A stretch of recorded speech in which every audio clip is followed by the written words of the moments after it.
हे well listeners, कैसे हैं आप लोग? आ चुके हैं आप लोगों के लिए फोर्स्ड मैरिज विद मिनिस्टर का नया एपिसोड। तो चलिए शुरू करते हैं। अब तक की कहानी में आप लोगों ने सुन लिया था कि आशी ने अपने सारे प्रॉब्लम्स को ऑलरेडी शॉर्ट आउट कर लिया था, क्योंकि वो आर्यन से मिलकर के इस बारे में बता चुकी थी और अब वो पूरी तरह से रिलैक्स हो चुकी थी। वो तुरंत ही आती है और धड़ाम से अपने बेड पर गिर जाती है और उसे कब नींद लग जाता उसे पता ही नहीं चलता। सुबह के 10 बज चुके थे। लगातार सुरभि जी उसको जगाने की कोशिश पे कोशिश की जा रही थी, मगर उसका कोई फायदा नहीं था। सुरभि जी जो उसे देखकर कहती हैं, इसने अपने शूज तक नहीं निकाले, कैसे जानवरों की तरह सो रही है। आशी, आशी उठो, आशी। आशी तो उठने का नाम ही नहीं लेती। वहीं सुरभि जी भी कहाँ हार मारने वालों में से थी। वो भी बाथरूम के अंदर जाती हैं और एक मग पानी ले आते हुए आशी के मुंह पर मारते हुए कहती हैं, उठो। अचानक से आशी के मुंह पर इस तरह पानी पड़ने की वजह से आशी एकदम से भड़बड़ा कर उठती है और वो उठती नहीं बल्कि नीचे ही गिर जाती है। वो जमीन पर धड़ाम से गिरते हुए कहती है, आह, अरे मेरी कमर टूटी। सुरभि जी जो कहती है, नाटक बाद में करना, उठो पहले। अचानक से सुरभि जी की तेज आवाज सुन करके आशी खड़े होते हुए कहती है, वाह मम्मी, सुबह सुबह उठा देती हो यार। सुरभि जी उसके गाल को पकड़ते हैं और झटके से क्लॉक की तरफ घुमाते हुए कहती हैं, सुबह है, देखो 10:30 बज गए। सारे रिश्तेदार आ चुके हैं नीचे और कह रहे हैं कि हमें आशी से मिलना है। कहाँ है हमारी प्यारी अश्विनी जी? अब उन्हें क्या बताओ कि खर्राटे मार करके घोड़े बेच करके सो जा रही हो तुम। आशी जो कहती है, रिश्तेदार कहाँ से आ गए? और रिश्तेदारों की वजह से मुझे क्यों जगा दिया? मुझे कौन सा उन्हें पकौड़ी बनाकर खिलाना है यार मम्मी। सुरभि जी जो कहती है, हाँ, कोई संस्कार नाम की तो चीज सिखाई नहीं आपकी मम्मा पापा ने आपको, है ना? जाकर के पैर नहीं छूना सबका। आशी जो अपने सर पर हाथ रखते हुए कहती है, बाप रे, इसीलिए मैं सोचूं कि मुझे ससुराल जाने का मन क्यों नहीं कर रहा। घर में ससुराल बना रखा है आपने। अपने मैं क्या अपने घर में चैन से सो भी नहीं सकती? और उन लोगों को कौन खाते थे सुबह सुबह आने के लिए? आपको कोई आइडिया भी है कितने रात में मेहनत करके सोई थी मैं? सुरभि जी जो कहती है, मेहनत करके सोई थी? कौन सी मेहनत थी भाई? हमें तो नहीं पता चला तुम्हारी ये रात की मेहनत। क्या कर रही थी तुम रात में? आशी ने फ्लो में ही बोल तो दिया था, मगर अब उसे अपने ऊपर ही गुस्सा आ रहा था कि उसने अपने मुंह से ये क्यों निकाल दिया। सुरभि जी जो कहती हैं, बताओ तुम ये शूज पहन करके क्यों सो रही थी? आशी जब अपने शूज को देखती है और फिर सुरभि जी को देखकर कहती है, कौन कौन आया? मामा है, मामी आई है और मेरी वो छोटी फेवरेट मौसी वो तो आई है ना। और ये बोलते हुए वो सुरभि जी का हाथ पकड़ती है और उन्हें अपने साथ नीचे ले आने लगती है। सुरभि जी जो कहती है, सब समझ रही हूँ तुम्हारी होशियारी, बताना नहीं चाह रही हो ना? रात में फिर निकली थी ना तुम घर के बाहर? आशी जो कहती है, कैसे निकलूंगी? आपने गेट में तो ताला लगा रखा था। सुरभि जी जो कहती है, हा, कितनी मासूम बनती है ना मेरी बच्ची। जैसे तो मुझे पता ही नहीं है कि तुम कोई लड़की थोड़ी ना, तुम तो बंदर पैदा हुई हो, तुम तो बाउंड्री से भी कूद सकती हो, है ना? आशी जो कहती है, वाह, आप तो बिल्कुल मेरी तरह हो गई है, दिमाग लगाने लगे हैं आप। सुरभि जी जो उसका गाल पकड़ते हुए कहती हैं, बहुत ज्यादा नटखट हो गई हो तुम, लेकिन अब ये नटखटपन ना अब ज्यादा दिन तक चलेगा नहीं। अब तुम्हारा खुद का बच्चा होगा तो उसे क्या संभालोगे तुम? आशी जो कहती है, मेरा कोई बच्चा बच्चा नहीं हो रहा, ठीक है? और समझ लीजिए आपकी ये सब सिर्फ एंगेजमेंट तक ही थम जाने वाला है। मैंने बात कर ली है अपने हीरो से। जैसे ही वो थोड़ा शर्माते हुए कहती है, सुरभि जी उसके सामने आते हुए कहती है, क्या क्या क्या बोला तुमने उनसे? कोई कांड तो नहीं कर दिया तुमने? कहीं वो रिश्ता ना कैंसिल कर दे। हे भगवान, इस लड़की का मैं क्या। कि तभी आशी उनको होल्ड डाउन करते हुए कहती है, अरे मम्मी क्या हो गया यार, आप भी ना एकदम सीरियल वाले मम्मा की तरह काम करते हो। हर बात पर हे भगवान, हे भगवान, हे भगवान। भगवान जी को हमारे लिए भी थोड़ी छुट्टी दे दो। तभी तो वो मेरा काम नहीं कर रहे।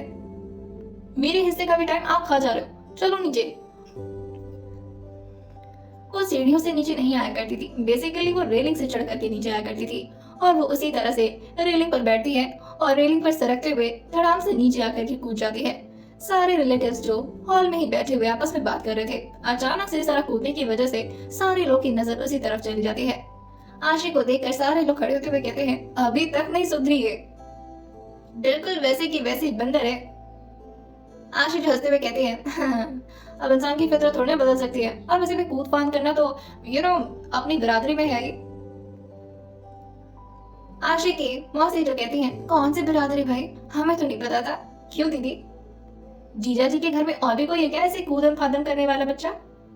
सुरभि जी परेशान होते हुए कहती हैं, बंदरों की बात कर रही है? उसे ऐसा लगता है कि हमारे एंसेस्टर्स बंदर ही हैं। मुझे तो ऐसा लगता है कि ये डायरेक्टली बंदरों की ही प्रजाति से वहां से भाग कर यहाँ आ गई है। सारे लोग इस बात पर हंसने लगते हैं। वहीं आशी मुंह बनाते हुए कहती है, इसीलिए नहीं आते हो यार तुम लोगों से मिलने में। एक तो यार आके मेरे इंसल्ट करना शुरू कर देते हो। मैं भाग जाऊंगी बाहर। सुरभि जी कहती है, कहीं नहीं जाना है बाहर बाहर, आज तुम्हारी मेहंदी होगी, तुम्हें अच्छे से मेहंदी लगवानी है, और फिर आज तुम्हारा पूरे टाइम मेकअप होगा, और बाहर तो निकलना मत, धूप इतनी ज्यादा है, पूरा फेशियल खराब हो जाएगा। आशी जो काउच पर आकर आराम से बैठते हुए कहती है, कितना मुश्किल होता है यार ये जिंदगी। मुझे नहीं पता था, अगर पता होता ना कि बड़े होकर की जिंदगी ऐसी हो जाती है, तो बचपन में खेलते खेलते किसी ट्रक के सामने आ जाती यार मैं। उसकी 2 मासी थी और एक मामा, और साथ ही मामी भी आई थी और उनके सारे बच्चे। आशी की ऐसी इमोशनल बात सुन करके वहां के बैठे सारे बच्चे तो हंसने लगते हैं, साथ ही बड़े लोग भी। आशी को थोड़ा गुस्सा आ जाता है और वो ऑफेंड होते हुए कहती है, मैं नहीं रह रही यहाँ पर, मैं जा रही हूँ, किसी को मेरा दर्द वर्द समझना नहीं, मैं निकल रही हूँ उधर से। कि तब इसकी छोटी मौसी उसे गले लगाते हुए कहती है, अरे अब तो सुधर जाओ, शादी होने वाली तुम्हारी, वो भी इतने बड़े खानदान में। आशी जो कहती है, मैं अपने माँ बाप के लिए नहीं सुधर पाई, तो किसी और के लिए क्या घंटा सुधरूंगी, मैं जैसी हूँ वैसे एडजस्ट करना पड़ेगा उन लोगों को। उनकी छोटी मौसी उसके फोरहेड पर किस करते हुए कहती है, वैसे मानना पड़ेगा इसके ससुराल वाले बहुत ही लकी होने वाले दीदी। आशी जो उनको साइड से गले लगाते हुए कहती है, ये हुई ना मेरी मौसी वाली बात। कि तभी उनकी मौसी जो आगे अपने सेंटेंस को कंप्लीट करते हुए कहती है, हाँ अब बहू के साथ साथ कोई इस तरह सर्कस का जोकर मिल जाएगा तो सबके लिए भाई नसीब की बात तो होगी ना। दिन भर उछल कूद करते करते सबको एंटरटेन करेगी लड़की। आशी जो झटके से अपनी मौसी से अलग होते हुए कहती है, आप भी मतलब शामिल हो गए ना लोग की टीम में।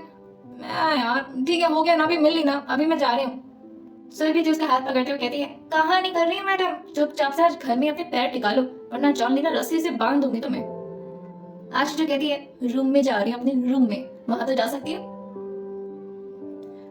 सुरभि जी जो कहती है, पहले सबका पैर छू उसके बाद जाना। सुरभि जी की बात सुन करके आशी थोड़ा चिढ़ते हुए कहती है, ठीक है। और ये बोलते हुए वो सबके घुटने को बस ऐसे ही फॉर्मेलिटी में छुए जा रही थी। वही उसकी बड़ी मौसी जो कहती है, इस तरह से कौन पैर छूता है, हाँ छूको तो कम से कम ठीक से। कि तभी उसकी बुआ जी भी टॉन्ट करते हुए कहती है, ऐसे तो नहीं चलेगा बेटा, ठीक से पैर छूना पड़ेगा। ठीक से झुक करके छूओगी तभी संस्कारी कहलाओगी। आशी जो खड़े होते हैं अपने कॉलर को ठीक करती है और अपने स्लीव्स को ऊपर फोल्ड करते हुए कहती है, पुष्पा मूवी देखी है मैंने, झुकूंगी नहीं मैं, पैर दो ऊपर, जिसको जिसको अपना पैर छुआना है, वरना घुटने से काम चला लो। और ये बोल करके वो सारे लोग का घुटना छूती है और फिर से उधम कूद करते हुए ऊपर की तरफ भाग जाती है। वहां के सारे बच्चे जो आशी को इस तरह कूद फांद करते हुए देख करके कहते हैं, ये तो बिल्कुल हमारी तरह है, आशी दीदी इज माय फेवरेट, मुझे भी बड़ा होकर के ना उनकी तरह ही बनना है।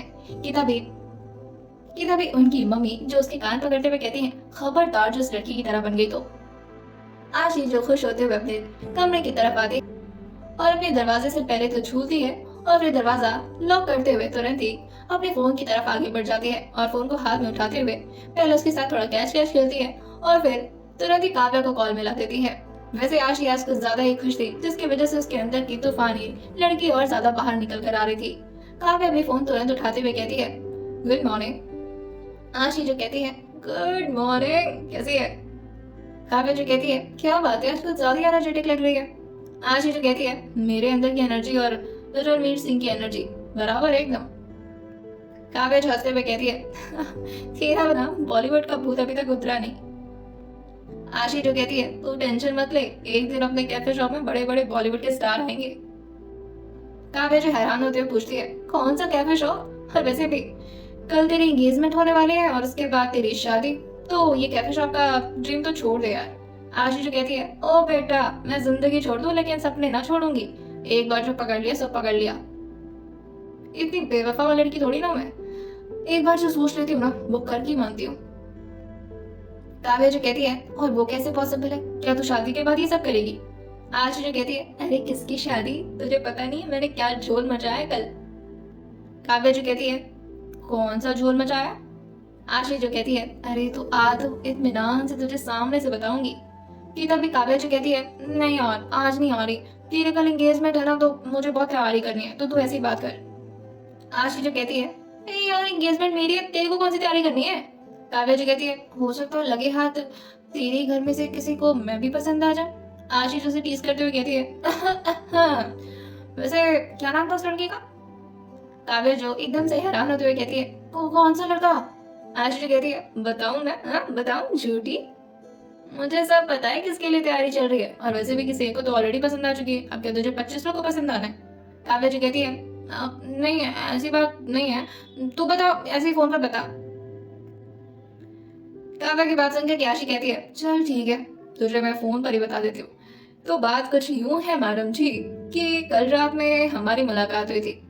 काव्या जी कहती है, किससे? आशी जी कहती है, शाहरुख खान से हुई थी। बेवकूफ, किससे हो सकती है? काव्या जी कहती है, मुझे क्या पता किससे।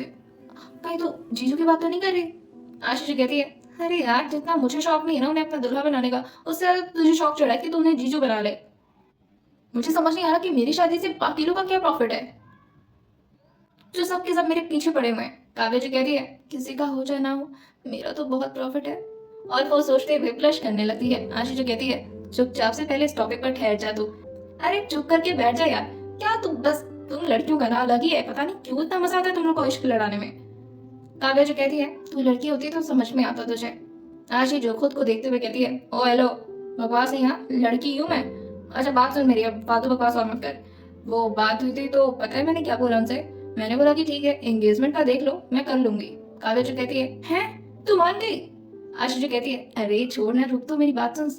अरे यार छोड़ ना, रुक तो मेरी बात तो सुन। वैसे मैंने बहुत लोग का सुना है कि एंगेजमेंट के बाद रिश्ता कैंसिल हो जाता है। अभी मैंने कोई कोरियन मूवी में देखा था, एंगेजमेंट हुई थी लेकिन इश्क किसी और से लड़ा है तो शादी कैंसिल हो गई। तो ऐसे ना बहुत सारे केसेस होते हैं। तो एंगेजमेंट को ना शादी का बस फर्स्ट स्टेप मान। शादी हो रही है या नहीं ये तो शादी के बाद ही समझ में आएगा। काव्या जी कहती है, गोल गोल मत घुमा, सीधा बता क्या कहना चाह रही है। आशी जो कहती है, मैंने एक प्रपोजल रखा है अपने फेवरेट मिनिस्टर जी के सामने। और आगे आशी थोड़ा स्टाइल में कहती है, मैंने प्रपोजल ये रखा है कि जब तक मेरा कैफे शॉप नहीं बन जाता, जब तक अश्वनी राठौर फेमस नहीं हो जाती और जो जो मैंने अपने दिमाग में सोच रखा है वो सामने मेरे रियलिटी लाइफ में नहीं हो जाता, तब तक मैं शादी नहीं करूंगी। अब देख ले, अब ये कब तक हो रहा है मुझे खुद नहीं पता भाई। लगभग 2 साल मैंने उन्हें ऐसे ही टाइम दे रखा है एवरेज का, लेकिन हो सकता है 3 साल भी लग जाए मुझे फेमस होते होते, है कि नहीं? काव्या जी कहती है, हाँ ये भी हो सकता है, और हो सकता है कभी ऐसा ना हो। आज ये कहती है, बेटा अगर तू मेरे सामने होती ना सारे बाल खींच करके मारती तुझे। तू मेरी दोस्त है दुश्मन, ऐसे क्यों बोल रही है कि कभी नहीं होगा? होगा, मैं कह रही हूँ ना, होगा मतलब होगा। काव्या जी कहती है, अच्छा अच्छा अच्छा ठीक है, गुस्सा नहीं कर, समझ गई, होगा, मैं मान ली होगा। तो फिर इसमें प्रॉफिट कहाँ है? शादी तो हो ही रहा है, अब इसमें प्रॉफिट क्या है तेरा? शादी तो होगी 1 साल बाद नहीं, 2 साल बाद नहीं, कम से कम 3 साल बाद तो होगी ना। आशी जो कहती है, अबे 3 साल कौन किसका वेट करता है यार? बीच में कोई और लड़की पसंद आ जाएगी, वो अपने मिनिस्टर जी निकल लेंगे और हम आराम से फ्री हो जाएंगे और बढ़िया से जिंदगी जिएंगे जैसा कि हमने सोचा था। काव्या जो कहती है, वैसे मुझे समझ नहीं आ रहा इसमें तेरा कोई फायदा तो है नहीं, लेकिन फिर भी ठीक है, अब तू खुश है तो मैं भी तेरे लिए बहुत खुश हूँ। आशी जो कहती है, तू बेवकूफ है, ठीक है, तेरा दिमाग काम नहीं करता है। अच्छा तू खुद सोच यार, कोई शख्स किसी लड़की के लिए, वो भी मेरे जैसे बंदर जैसी लड़की के लिए, कौन इतना टाइम तक रुकेगा भाई? और आसपास उनके ना बहुत सारी खूबसूरत लड़कियां मंडराती है, तू नहीं तो बताया था मुझे, कोई पसंद आ जाएगी उसके बाद वो हमारा पीछा छोड़ देंगे और क्या। काव्या जो कहती है, अच्छा।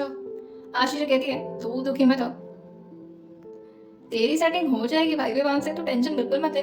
काव्या जी कहती है, नहीं वो बात तो नहीं है, लेकिन ठीक है, बस तो मेरा देख लेना यार, मुझे अपनी भी टेंशन हो रही, कहीं ऐसा ना हो कि तेरी वजह से मेरा एक ही तो लड़का आज तक मुझे पसंद किया है और उसने सामने से ना मुझे फ्लर्ट करने की कोशिश की, अगर वो भी हाथ से निकल गया ना तो फिर मैं तो कुंवारी पड़ी रह जाऊंगी तेरी तरह। आशीष कहती है, "अरे रो मत, मैं करा दूंगी तेरा कुछ, ठीक है, अल्लाह भला, टेंशन नहीं ले, मैं हूं ना अश्वनी राठौर है तेरे साथ, तो फिर क्या टेंशन है देखो।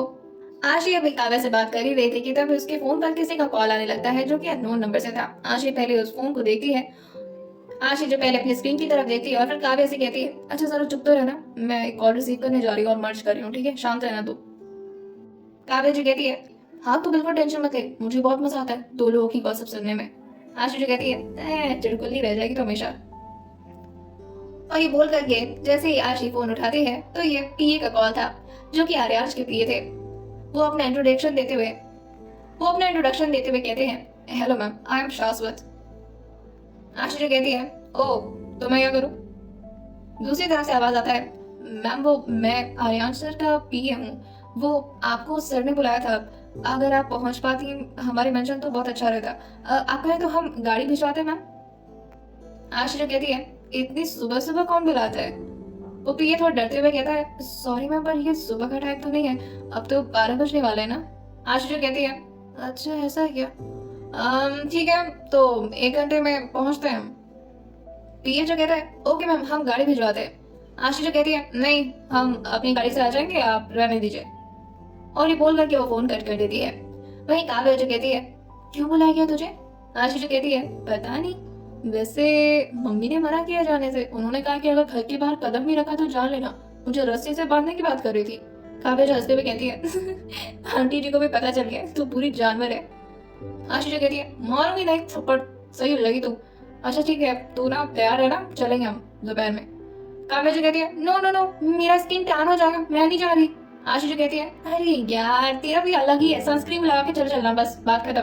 और ये बोल करके वो भी फोन रख देती है। वहीं काव्या जो चढ़ते हुए कहती है मेरी बात कभी मानती ही नहीं है ये, हमेशा अपना ही हुक्म जताती रहती है, टाइम कहीं की। आइए जानते हैं आखिर क्यों बुलाया गया है। आइए जानते हैं आखिर क्यों बुलाया गया है आर्यांश की तरफ से आशी को। और आखिर क्या प्लानिंग था आर्यांश का, क्या सच में वो आशी की बात मानते हुए 2 साल इस शादी को पोस्टपोन करेंगे या नहीं। आइए जानते हैं इसे आने वाले एपिसोड में। सुनते रहिए पोस्ट मैरिज विद मिनिस्टर सिर्फ और सिर्फ स्टोरी विद सोमन के साथ।